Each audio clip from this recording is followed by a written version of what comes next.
We know salmon numbers are down, and we know there is an existential threat, endangering their very future. But this week on The Last Salmon, I find out why the Outer Hebrides could be the UK's salmon stronghold. I speak to the chair of the Outer Hebrides Fisheries Trust, Richard Davies, who believes that their constructive engagement with the fish farms on the Isle of Lewis has actually resulted in helping the survival of wild salmon there. As listeners to the Last Salmon podcast know, I truly believe and know that salmon farms are polluting the environment and causing irreparable damage to wild salmon stocks, and that currently they have little or no interest in doing anything meaningful to help. However, Richard is one of the most passionate salmon conservationists I know, and he will do anything to help save the wild salmon in the Outer Hebrides and beyond. So I had to speak to him and to hear his side of the argument. And of course, to hear more about the incredible place that is the Outer Hebrides. So if you come in low water early in the season, you've got the fish in the estuaries. And I've had several times more than 20 in an afternoon. And this is now, even with the fish farming and everything. It does depend on area. It's quite specific. But then if you get water, then the fish are in the rivers and they're wonderful to catch. There's small rivers, nice and easy to fish. I love the small intimacy of it. So there's a market for that, people who like that. So if you have low water for a month, the fish are in the lot.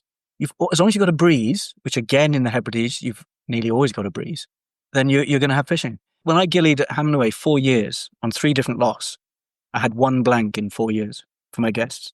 I mean, this is something else that people don't understand or can't quite grasp, the fact that the Outer Hebrides, as remote as it sounds and as far away as it sounds, is really, really accessible, very, very close, beautiful, and as you are stating, healthy with salmon and sea trout stocks. Okay, the adult numbers returning aren't what they were in the 60s and 70s. But yeah, the juveniles, with the Fishery Trust work, we've been monitoring juvenile numbers for about 30 years. The juvenile numbers are as good as they were 30 years ago, and in many places higher than they were 30 years ago. So when we look at the life cycle of a salmon or a sea trout or a trout, because we need to be careful there with sea trout and trout, the interesting thing is we look at, as anglers, we're interested in a 3-month period, maybe, or if we like them silver, a 1-month period. And we're guilty, anglers are guilty, and myself included in the past, of only caring about that bit of the life cycle and saying, oh, it's all doom and gloom, it's all terrible. Our juvenile numbers are the same as they were 30 years ago, the same as they were when the runs were huge. So as long as the number of returning fish is enough to saturate the spawning habitat with unintrogressed, genetically introgressed from fish farming or bad stocking genes, as long as they're healthy wild genes spread out through the fishery and are healthy, that is a healthy fishery. That's sustainable. And we have that. So one of the things about the Hebrides is that when you turn up, there will be fish. And it's inexpensive for what it is as well. But if you turn up in the Hebrides, you're going to have fish to aim at. Whether they're in the estuary, you can catch them there. Most fisheries will allow that. Sea trout are still feeding quite often in the estuary, so they're very easy to catch, almost like mackerel, in effect. This is making it sound ridiculously easy. You can fish over them for days and not get a take, of course. But if they're feeding, they're on. Salmon are trickier, but you're going to see them. And I think that's one of the things. People are changing, that people now actually just want to see a fish. You can go to a beat on even, let's say, the Spey or the Dee or the Tweed, and the fish have gone through or they haven't got there yet. You're wasting your time.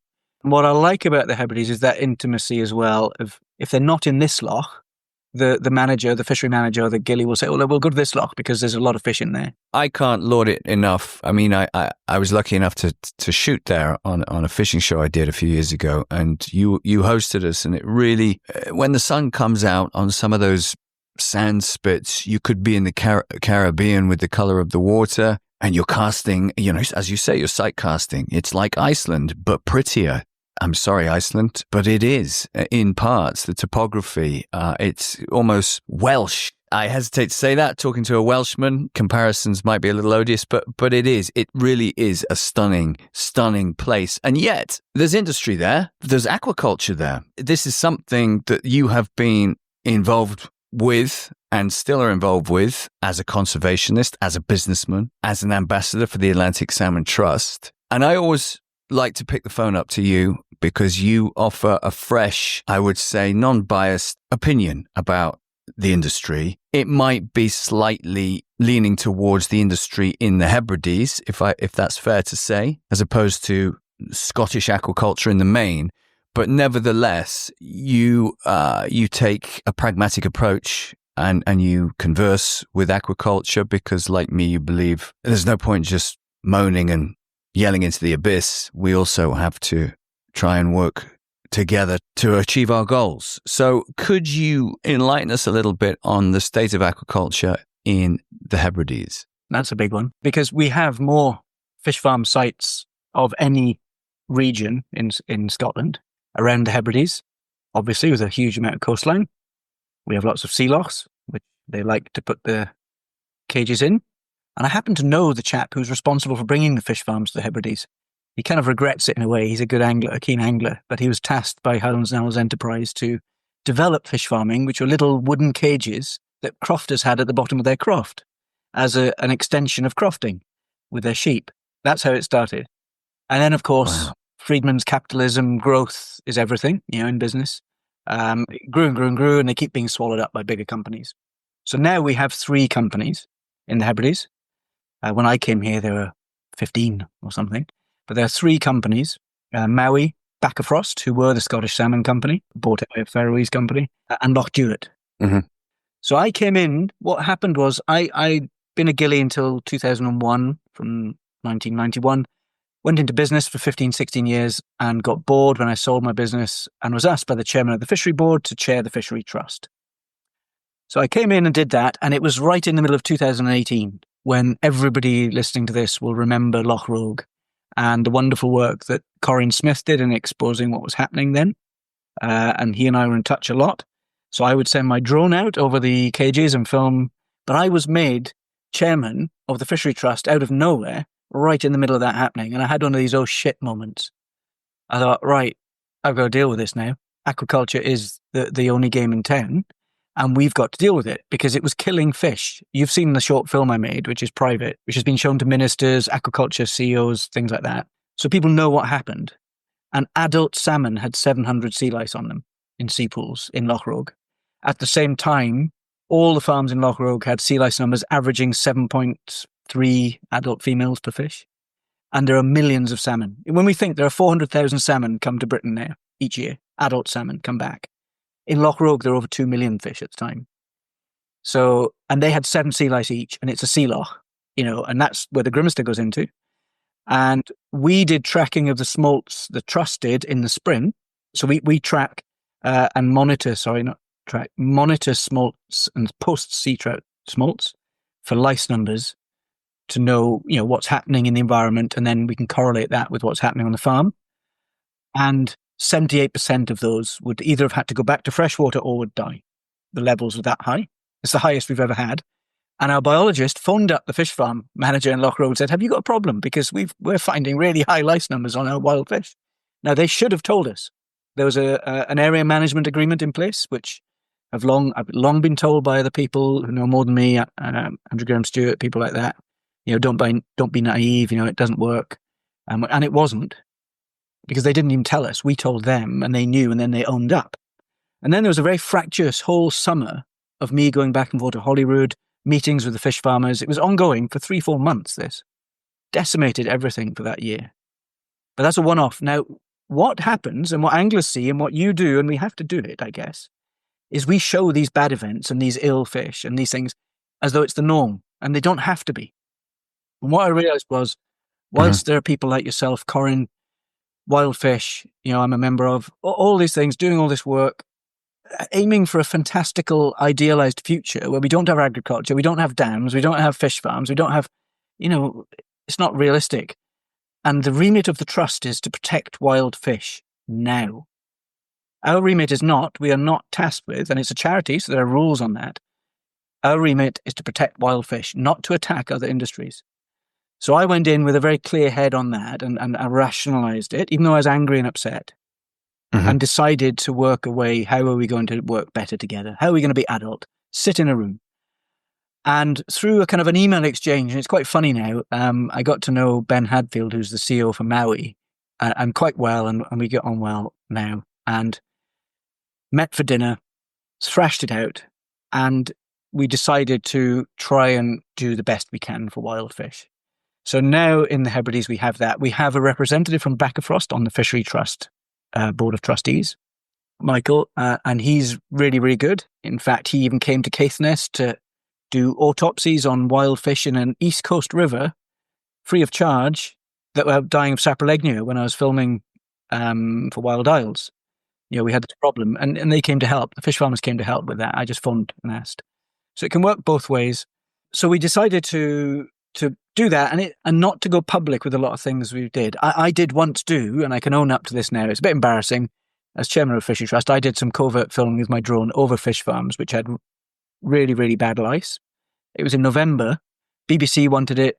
Other people wanted it, and I refused. I just sent it to the CEO of the fish farm company by WeTransfer. Next day, they came up, the bosses, emptied the fish farm, basically.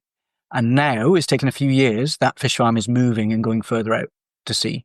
Look, it's great that you can send a WeTransfer to the CEO, to board level, and they pick up the phone and say what's going on. But had you not done that, then nothing would have happened. So I hear what you're saying, and you're absolutely, the positivity and the progress in your comms with these people is commendable. And yet there is still disconnect, distrust, and Machiavellian play. So how can we, with any great integrity, bridge this subject with these people and trust that they're going to do the right thing for the wild fish? They aren't. That is not their remit. They are, beholden to their shareholders.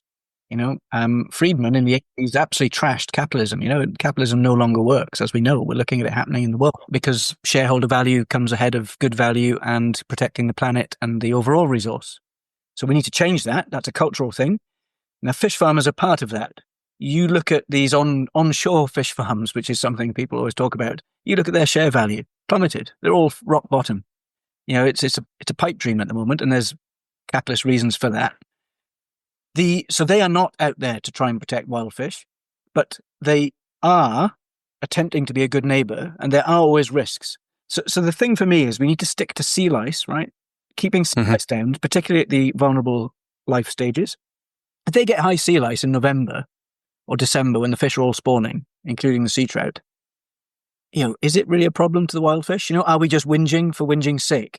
So it's kind of targeting, it's picking off, right? When it's like with kids, when you've got to choose your arguments, you pick your battles. And so if you can keep it as rational as you can, sea lice and introgression. So by and large now, introgression is not as big a problem here. It will be in developing places like Iceland, but they know they're being watched. They know we're monitoring. There's the Caradel escape was huge. And they did a £300,000 study on that and found that there was no impact from it. We're talking about farm fish breeding with wild fish and diluting the DNA, the gene pool. There was no integration? How was that proved? Integration, very, very little. Yeah, very little. 2 or 3 fish. So they monitored all the juveniles from the year after and tested for it. And they didn't find the genes from the Maui fish in there. So I can catch up. Who led that report? Was that independent or was that done by the farmers? It was independent. The money was provided by the farmers. I would imagine some of the listeners might be going, okay, so you've got aquaculture paying with their own money for an independent report on whether there's been any damaging, lasting effects from integration from escapees, and the conclusion was no. Okay, let's go back to the Hebrides. The Grimmister River, again, so I'm just going to pick that one because it's one people know. Yeah. The Langavat system, a big Scottish-wide genetic study was done in the early 2000s. Now, bear in mind, genetics weren't quite as accurate then. It wasn't quite as good. But they found, and I think I'm correct here, it was either 39 or 49% genetic introgression in the wild fish par.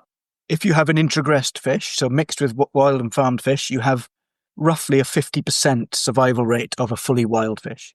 So if you've got 50% introgressed fish and they have a 50% survival, that means your run is going to be 25% less before you start, just from introgression.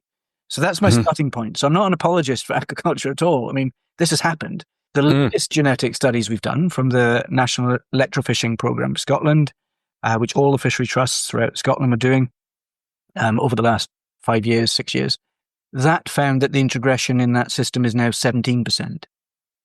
So it's gone down at worst by half, and we've got more fish and more fish farm biomass in the sea loch than we used to. Why do you think it's gone down? What's your theory on that? Well, if we're to believe years it. ago, they didn't treat the eggs. So a lot of what we hear and what we still believe as fact is old information. We can go into the food, for example, on fish farms on this. The 4-to-1 Yeah, argument, because we always think it's 70% fish and 30%.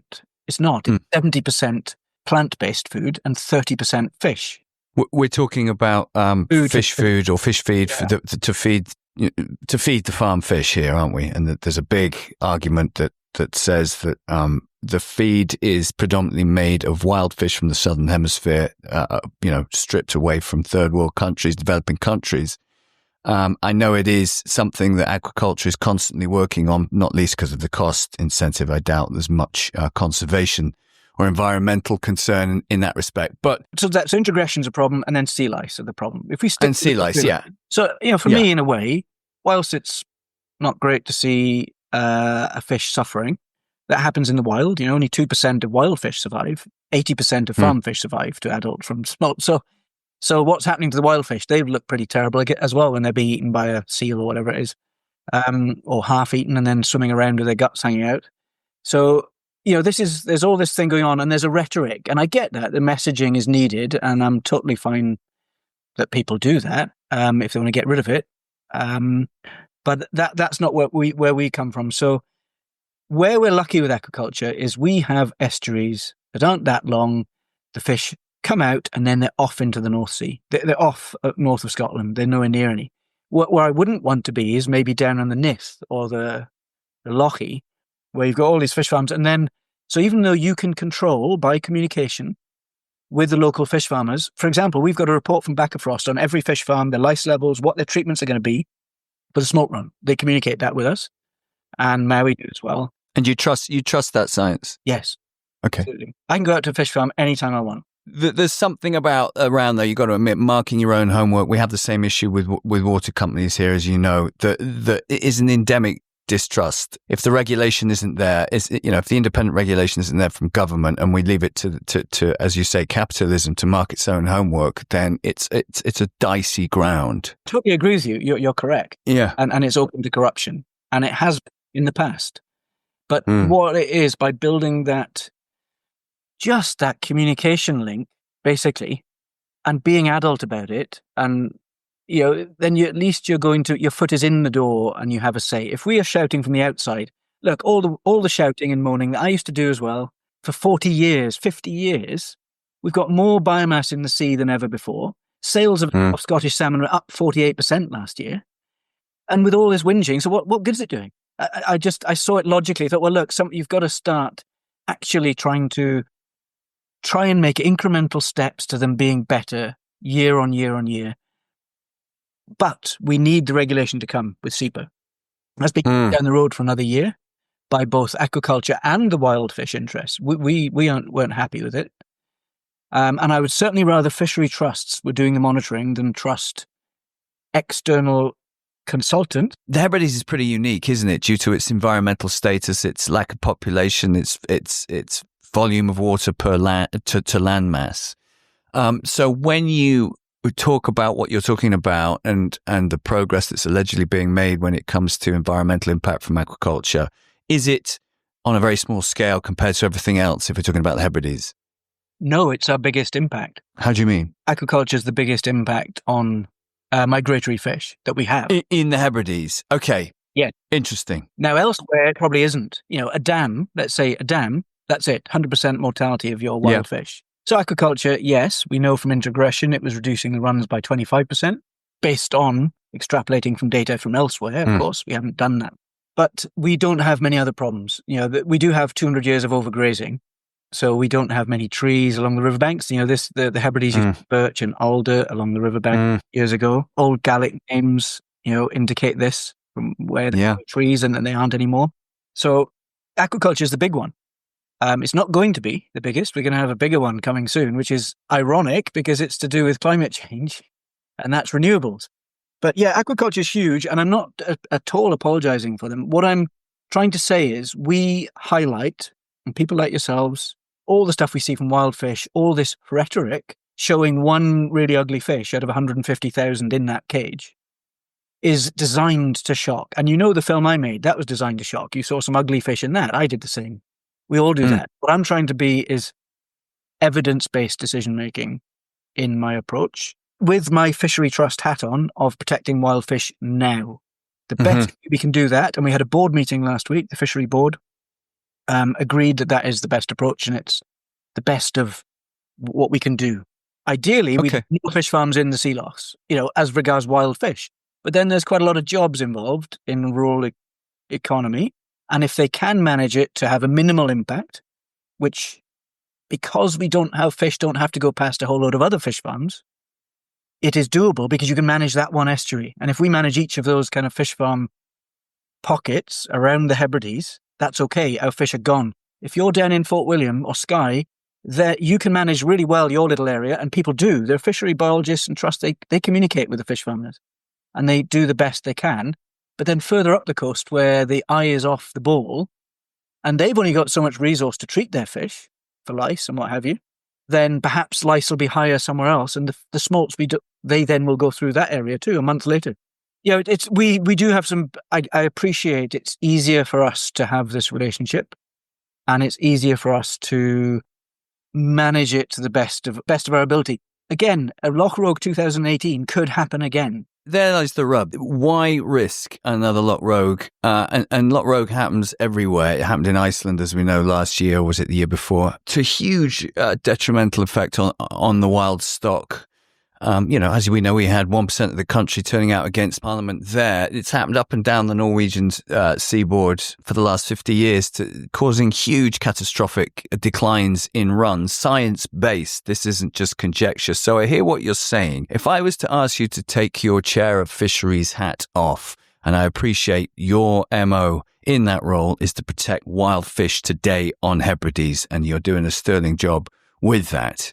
But if you were to take that hat off and you were to look at aquaculture in the main, and you know your stuff, and you're a salmon obsessive, and all you want, like we all do, is to stop the systemic bleed of this species, would you not put aquaculture? We all know it's not the main problem, but we do know it's a problem that we have our hand on the levers to a much tighter grip potentially than we do, for the sake of example, climate change. Now, we talk about what's the ideal. Let's cancel these open net salmon farms and let's put them on land. And you would say, well, commercially that's not viable because it's a capitalistic system and they need to give profits to their shareholders and what have you. But we have to keep putting pressure on them rather than negotiating with them and allowing them to mark their own homework.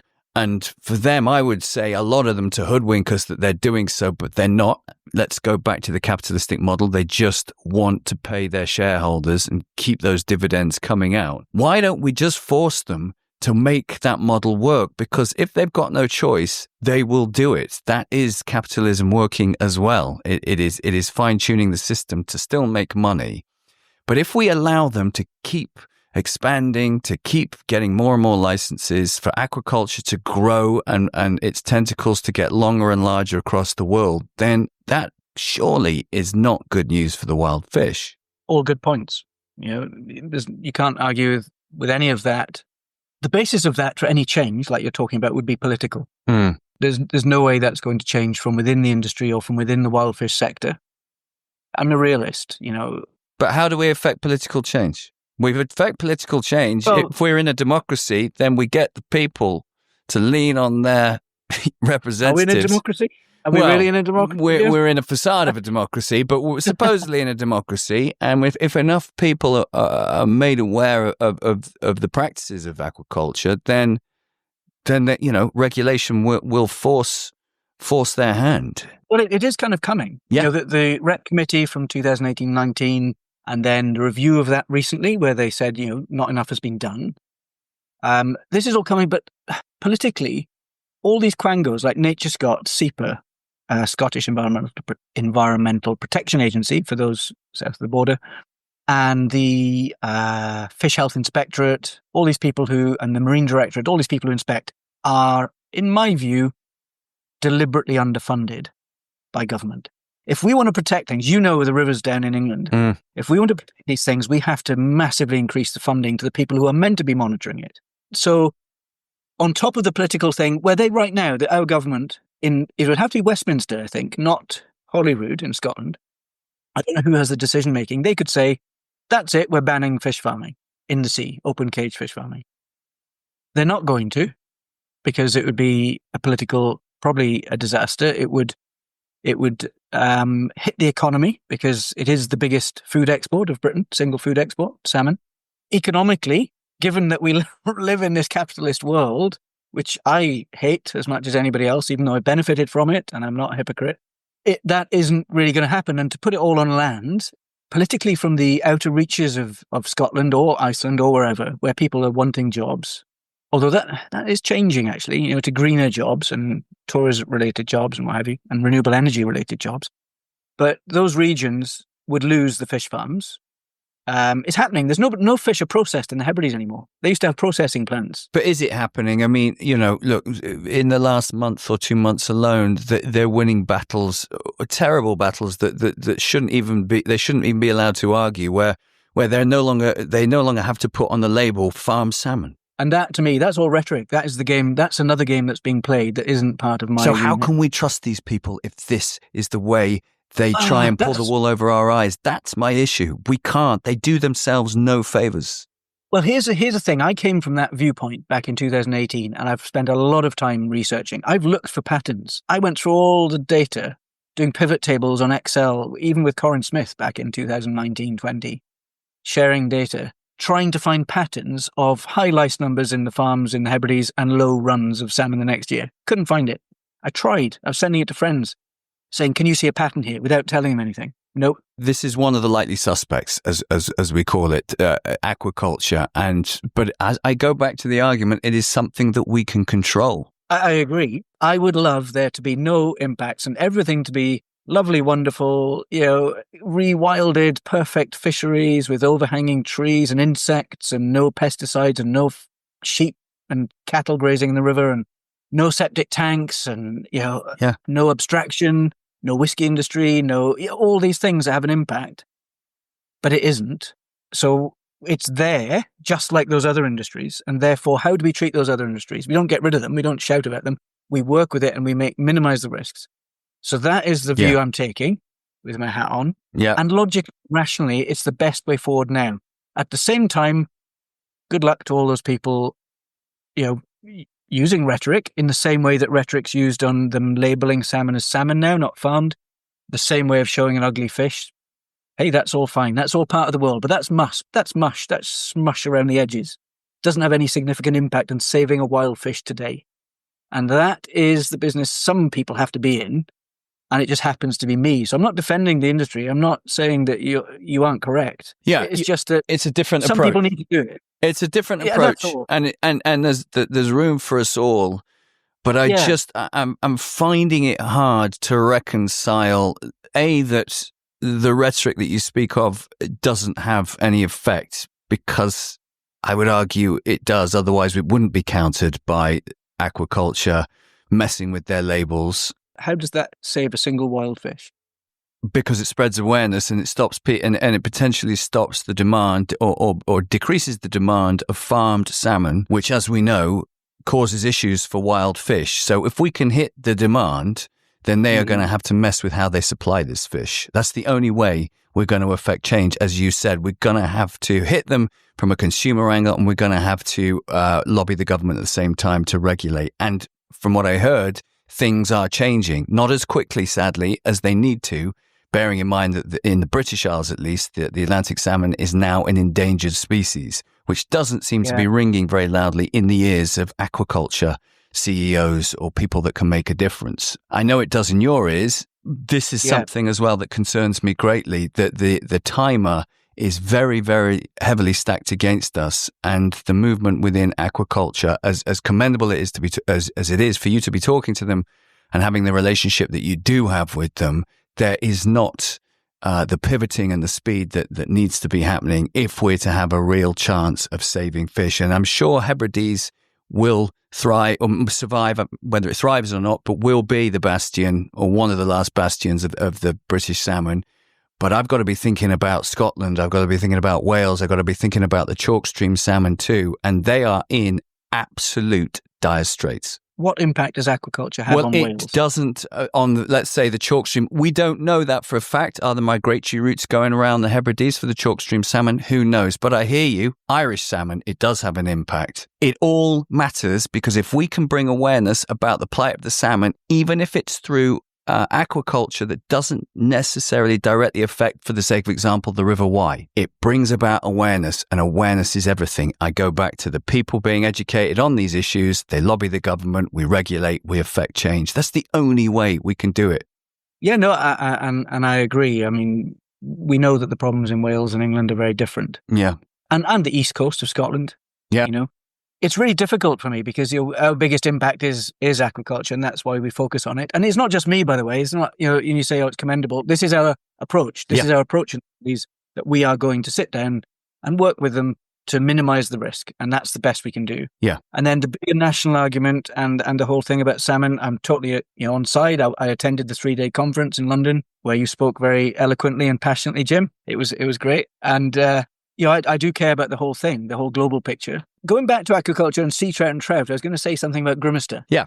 So interestingly, I've got all the data for Grimster going back to 1890 that they've kindly shared with me. And there's a crossover in trout and sea trout catches. It's fascinating. So the graph, sea trout used to be whatever it was, 700-800 a year from the Grimster. And that's gone right down to 30. At the same time, and it was during aquaculture's growth in Loch Rogue, so sea trout are feeding in the area all the time. So they're prone to sea lice all year round, not just the salmon smolts, which are in the sea loch for two weeks at most. Track that, we know what that is. So as long as the lice are zero, then the salmon are fine from that impact, that fish farm area. They could go somewhere else, but all we can control. Yeah. But the sea trout, so the trout numbers now being caught in the loch are 600. It used to be 30, and the sea trout was 600, now they're 30. The trout are going to sea. It is the same species in the Hebrides. In other parts of the country, I think there's maybe a slightly bigger genetic variation. But they go out to sea and just come back in, I think. Or they just don't go to sea at all because they've learned that if they go to sea, more of them die. So evolution means that they're staying here. Now, if aquaculture were to go from these sea lochs, then I bet you the sea trout numbers would start rising again. I can't prove that, but that's my guess because more would survive and there'd be a genetic gain in that and getting bigger eggs and more eggs. So they'd survive better. And it's a real testament to how adaptable these salmonids are depending on their environment. It's incredible. And that's why they've been here for millions of years, right? And that's why hopefully they'll continue to thrive somewhere on the planet for a few million years more. Maybe not in our rivers, but somewhere way up north. Exactly. What's happening? If you think there were no salmon in Scotland 16,000 years ago, it was under ice, So the range goes up and down with climate. And that's the biggest impact on salmon numbers now, adult salmon numbers, I think, is the polar front is going north. Yeah. Food is further away. There's more risk. They're smaller for longer, less food. True. Darker, they're split feeders, so they can't feed for as long, so they're smaller. And then we have these things that we can impact, like you say. And the big one is renewables. Well, good. I'd love to move on to renewables. Fascinating. Obviously, Hebrides is, I wouldn't say quite a blank canvas, but there's a lot of room for what we call renewable growth, renewable energy growth there, which you're heavily involved in with your position on the islands. Can you tell us a little bit about the potential threats around the corner for our salmon? Okay, and I'll go here to a national level to start with. Please. So it's taken us, if you think of all the wind farms going up Moray Firth on land in Scotland as you drive up past Glasgow, Edinburgh, you'll see them all. And a proportion of that's used locally, but it's taken us 30 years of renewable work in Scotland to get to 6.6 gigawatts of energy being sent to England for the grid. 6.6 in 30 years. By 2040, we have to get to 40 gigawatts. So that's half the time and 6 times more energy produced by renewables so that's a sort of 12, 13-fold increase in development speed over what we've already seen. And there's going to be 6 times more of this. Vast structures. You're not allowed to build anything on peatland now, because of carbon sequestering. The only thing you're allowed to build? Wind farms and the roads going to them and everything. We've got a wind farm in the Hebrides, one wind farm that's on its third lot of environmental impact assessments, 56 river crossings, new river crossings. Now, every one of these things is a death of 1,000 cuts to salmonid populations. You take away the habitat with bridges, you have peat exposed, which leads to heavy metal leaching, and then you have issues with the eggs not being able to hatch. Or they found in studies from Galway Fisheries Trust, that the smolts get to sea and then they can't survive the changeover because of an impact from acidity from peatland exposure earlier in their life.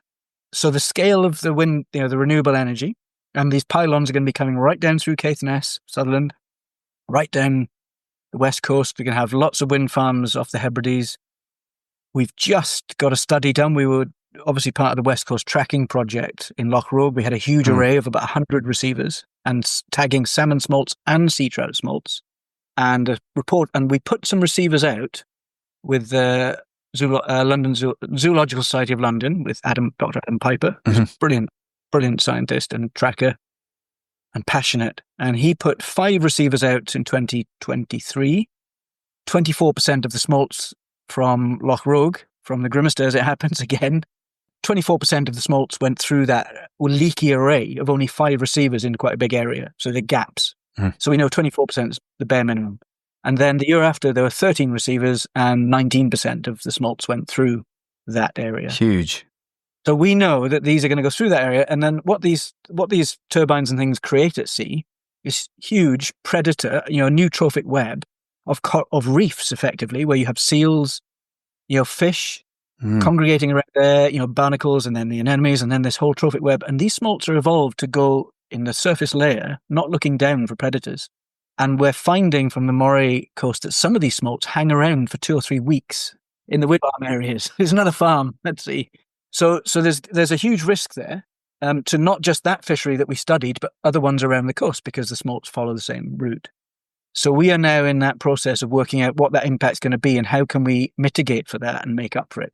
Now, this is Scotland-wide, and I don't think people are taking it seriously enough. I've been on this now for 2 or 3 years, seeing the scale of this industrializing of the highlands and our oceans of Scotland in order to power the power-hungry cities of England. Yeah. It's an extractive industry like coal or oil, and it's going to have environmental impacts. And it's a real difficult one because we've got a climate crisis, for whatever reason you believe that may be. And if we can do anything about it, I don't really think we are going to, because look at geopolitics. Every bit of oil is going to be burnt. Yeah, we've got madmen in charge of so many of the huge... We're stuffed. So that's my rational position. Let's adapt. I think it's a pretty fair one. Renewable energy, obviously, there's going to be some collateral damage. Typically, it's going to be environmental because it's our environment that bears the brunt of progress, sadly, when it comes to energy most of the time. We need to keep a close eye, don't we, on those migratory paths that you're talking about around the Hebrides, which seem to be highways for most Scottish salmon, as the Atlantic salmon uncovered in their brilliant West Coast tracking project. Really interesting, that, Richard, and I echo that. We do need all to keep a really close eye. Lobbyists, influencers, call them what you will, people with a voice or just people who care, on the impact that these farms are potentially going to have, certainly on our salmon and probably on our environment. I've got a great idea, Jim. Your wonderful Standing in the River piece that went viral for Nando's, and which is wonderful. I've got an idea. Go on. You, paraglider, right? I'll film you with a drone. Paraglider. Yes. Fly your paraglider through a wind farm and shout something like, "We've got you, we know what's coming." As the blade turns, you want me going through? Well, yeah, you've got to judge it just right now. That would go viral. Okay. That would. Will you pay my insurance premium on that one? Because I'm not sure I can afford it. But yes, I love the idea of any kind of stunt to draw attention to the cause. Brilliant. Let's do it. Well, the wind farm I'm talking about on land on Lewis now. And there's a hub coming, by the way, and they're going to bring 500 men in to build this hub to take power from the Hebrides. We're going to be powering 4 million homes from a place with 10,000 homes. Oh my gosh! Hebrides. This is nothing at the moment. So this is all coming, and they're building helipads all the way down the Hebrides at the moment. You don't really notice them. Think about all those jobs, just like the salmon farmers promised. They're bringing people in from outside, and they're going to go the salmon farmers. Yep. We have to work towards. There must come a day where we absolutely turn our values upside down, and we don't talk about GDP in economic revenue. We start talking and using nature as a currency, and dare I say it, endangered species, and put a value on that rather than monetary values on how our economy fares, depending on how much it sells. Because otherwise, we are absolutely right. We're lurching 100 miles an hour straight into a brick wall.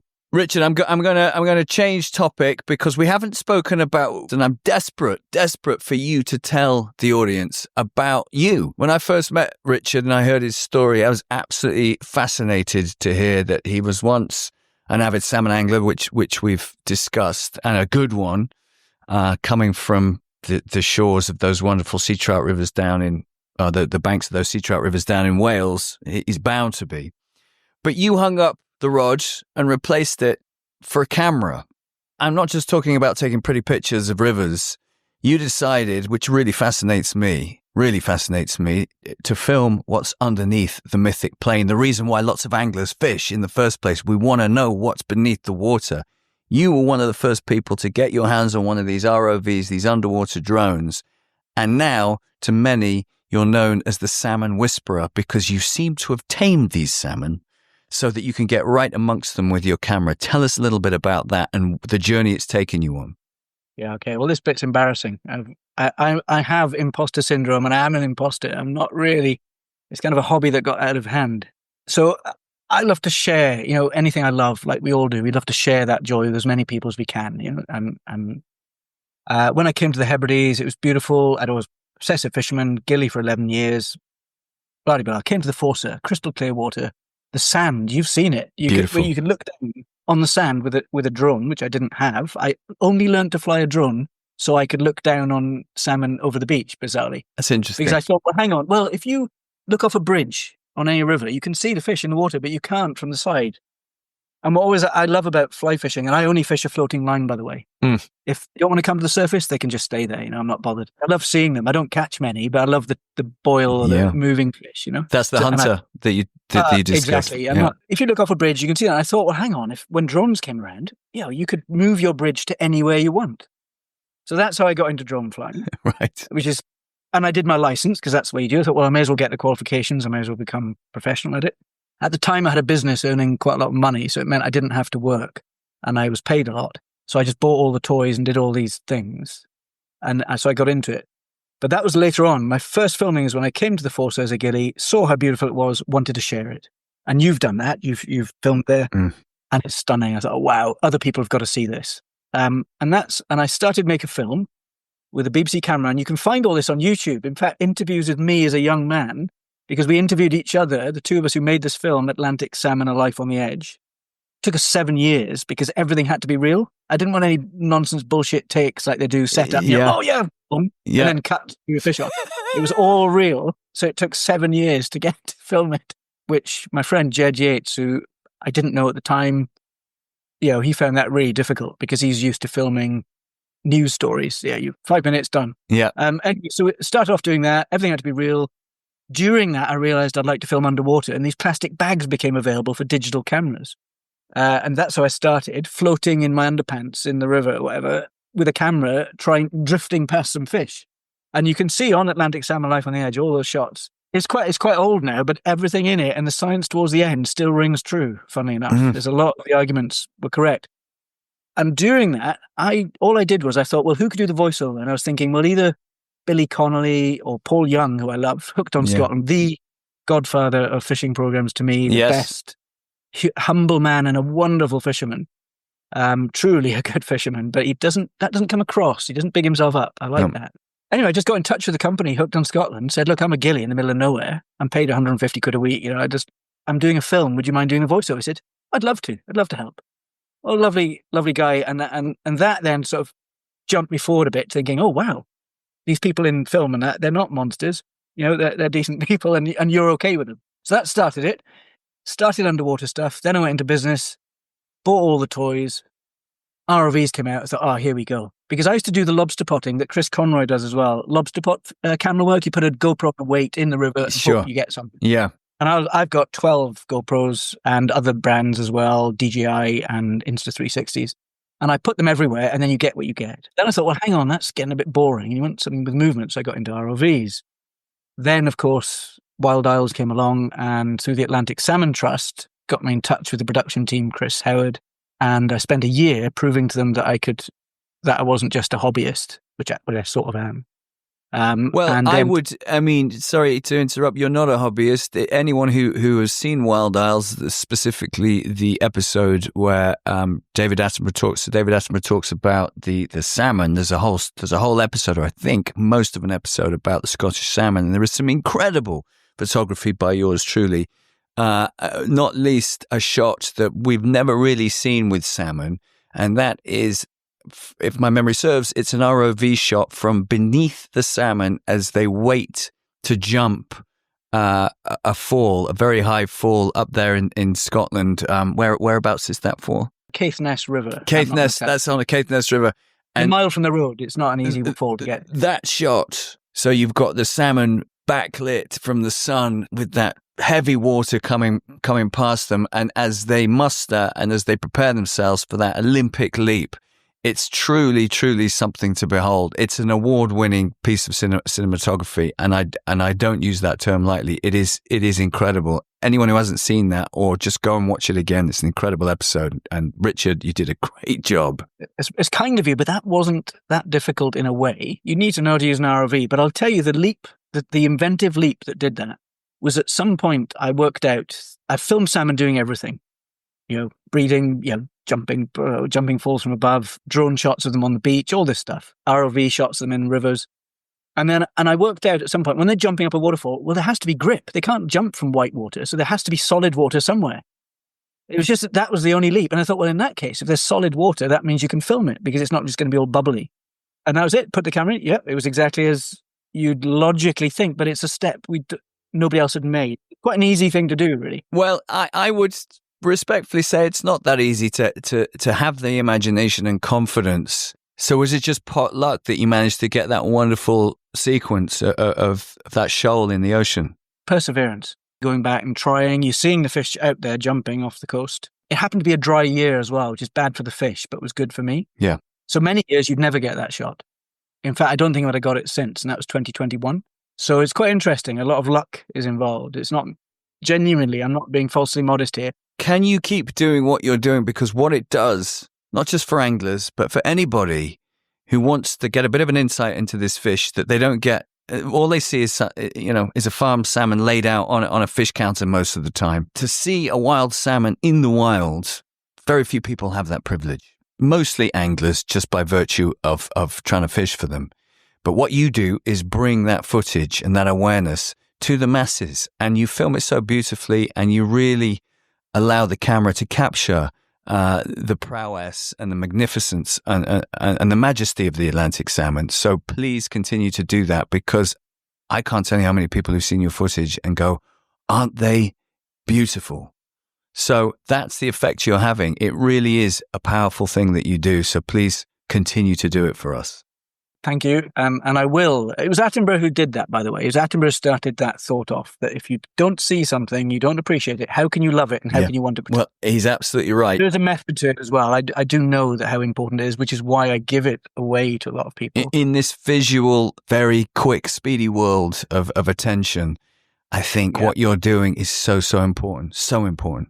Richard, we're gonna land it, and we're gonna ask you the last 3 questions that we ask all our guests. If you had £1 billion, dollars, euros, to help save the wild salmon, how would you spend it? Well, I've had a bit of time to think about this, and I've listened to other people's ones. And given the current political climate in the world, do you know what I thought? With $250 million of that. I love the way you're carving it up. Yeah, just like I'm going to buy an election. I'm going to buy the British election like somebody did in America. I'm going to butter you up here, but I'm going to have, because what we need then is to change the political will, which we've talked about and touched upon on many industries. We can do this: water industry, aquaculture, renewables, agriculture, anything. Yep. I'd have you as Prime Minister. I'll buy you in as Prime Minister. Okay, but great. I want a position in the back room, if that's all right. Yeah, of course. You'd be on my cabinet, environmental minister. T-shirt. You won't make me wear a suit. Nope. I'm not like. Don't worry, I won't be wearing a suit. Unless I'm in a river. I'd have Dara as the Deputy Prime Minister. Great. And then for Environmental, Food and Rural Affairs, I'd have Fergal Sharkey as the minister there. Okay. And then the rest of them I don't really care because you guys will be in charge. And we'd change, GDP would change to biodiversity and wild creatures would be the priority. So there you go. And then the other 750,000, I would do catchment scale restoration work. Planting trees, being red. People whinge about planting trees. I see anglers on forums and things talking about this. Well, waste of time. Hang on. In the past, the survival at sea masked all the deficiencies in fresh water. We now know the data from fresh water. We know what's coming with climate change. We need to protect. And trees overhanging a river is 2 degrees centigrade or less. Now, if we weren't to do anything now, they would be the same people whinging in 40 years saying, why didn't they do anything? They knew about it. The same type of people. Yep. I'm not saying that they'll be dead. But so I think catchment-wide restoration of blocking up all the drains we've done, letting every bit of earth is a river catchment. Every single bit of land on planet Earth is a river catchment. And therefore we need to protect the whole environment that runs into them. And 750,000, million, will get you quite a lot in Scotland. Yeah. Just thinking Scotland here, because even though I'm Welsh, Wales has got more trees and it's got a great deal of other problems because it's people. Yeah. That's my thing with $1 billion. There you go. I think that's a wonderful way of spending $1 billion. I would worry for our future a little bit with me at the helm, but we'd have a damn good laugh trying. And I think the salmon would certainly benefit, if nothing else. Thank you, Richard. Second question: If you had no money, what would you do to save the wild salmon? I would do precisely what I'm doing now. I can't do much more. I need to work. I can't put all my time into it, but I put an awful lot of time into it. It's my life. I moved country because of it. Cowardly, in a way, because I could see I couldn't have an impact in Wales. You come to the Hebrides and then fell in love with it and thought, right, we've got something we can save here. Because there are less people, basically. People. Lots of people, less salmon. Not many people, lots of salmon. It's pretty straightforward.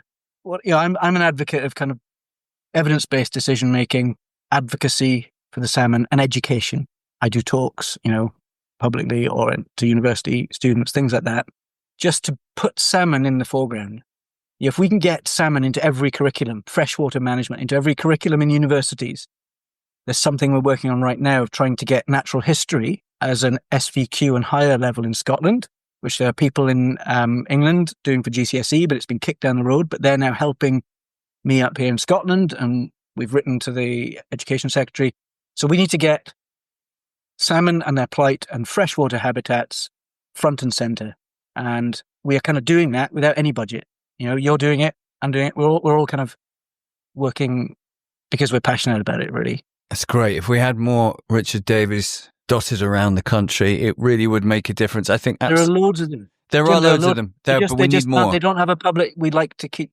But we need more. We need them to step forward. Absolutely. And hopefully listening to your inspirational story, they might just do that. What a wonderful answer, I think. Just keep doing what you're doing. Your obsession is an obsession and it's a force for good. It's your last day on Earth. You've got to spend it fishing. Where would that be and who would it be with? It's a really good question. And I've thought about this, knowing it was coming. And I would obviously love to spend it fishing with lots of my great friends now, like Adwell, Tommy, Andrew, Anson, all these people, yourself, all these people I'd love to. But it's the last day on Earth, and something special that means a lot in my heart is I would actually go to Cruveg, where I first gillied. That was the first place I gillied, which is rowing a boat for 6 hours a day or whatever on a loch. And I did that for 4 years. And I lost somebody very dear to me, a man called Kenny Mackay, who was my first boss on the Forster River. He was the troubleshooter, I called him. He was the manager of the lodge and the fishery and what have you, and the boat patrols for poaching. And I was his right-hand man. And the two of us worked together for 7 years. And he was a beautiful man, a strong man, a handshake like a giant. But it taught me empathy and integrity and dignity in the face of adversity and just kind. He always had a smile and a positive word. And he was really special to me. And he passed away last autumn. Interesting, the last time I saw him in hospital, a few days before he passed, Jim, I showed him the Creatures of Light video.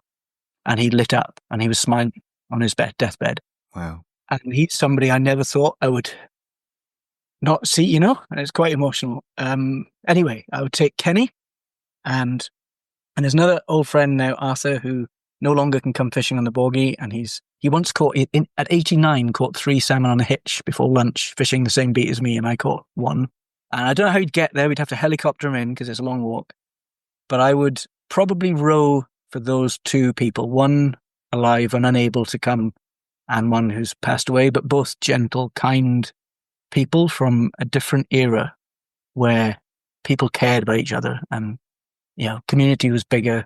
And it's good that they can pass that on, I guess, through to people like myself, who then gives you some humility and compassion.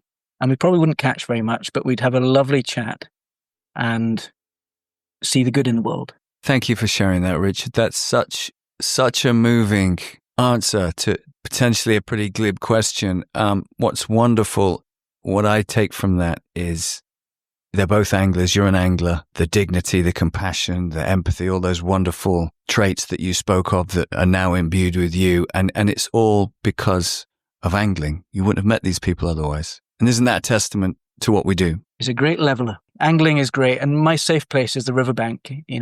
All my life, I've struggled with people a little bit and I've done a lot of work on that.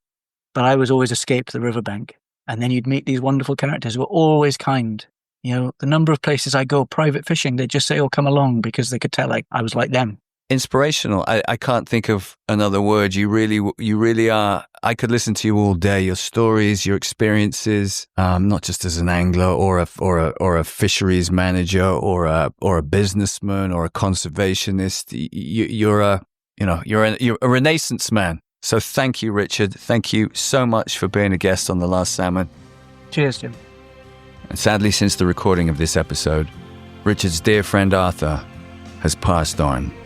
Fair forward, Arthur, this one's for you. My special thanks to Richard for joining me. Do check out his incredible underwater salmon footage on his Instagram account.